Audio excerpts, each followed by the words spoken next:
The Bohr model of the hydrogen atom. Niels Bohr proposed the first successful model of the hydrogen atom in 1913. It was a simple planetary model, like the Earth orbiting around the Sun.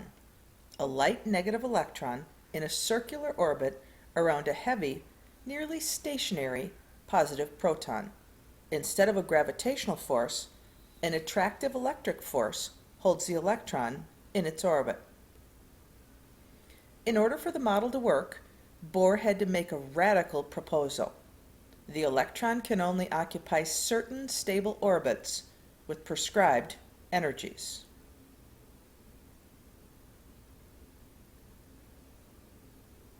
The electron closest to the proton has the lowest energy. Energy is needed to pull or lift the electron away from the proton, so orbits with larger radii have higher energies. If an electron is to jump from a lower orbit to a higher orbit, it will require an energy source. The energy source, light. The electron can absorb a photon of light and use all of that photon's energy to jump from a lower energy orbit up to a higher energy orbit. Conversely, when the electron falls, it'll emit all of its extra energy as a corresponding photon of light. It's simply a conservation of energy. The energy of the photon is completely absorbed by the electron, allowing it to jump to the next energy level. Only particular photons can give their energy to the electron.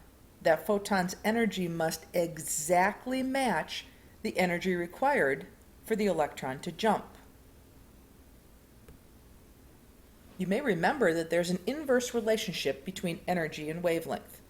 So we say that the electron absorbs a particular wavelength or color of light in order to gain the energy required to jump energy levels. Let's look at an example. Say that the electron is in the second energy orbit.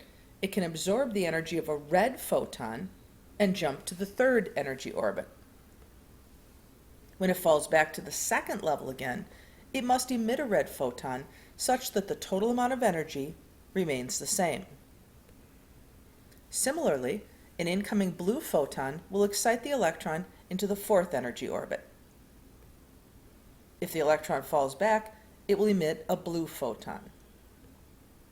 The result, the hydrogen atom can absorb photons of light with particular wavelengths or energy.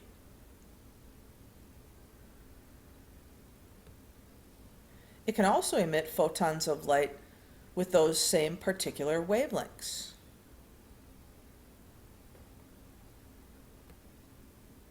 So for an excited hydrogen atom, we would expect to see particular wavelengths of light produced as the electrons fall back and emit photons of light corresponding to those energies. This emission spectra of hydrogen is exactly what we see. Notice that only particular wavelengths of light are emitted, wavelengths that correspond to the required amount of energy to jump between levels. Bohr was able to calculate the exact wavelengths of the spectral lines of hydrogen in the visible region of the electromagnetic spectrum. Now, what does this have to do with the sun? You'll find out soon.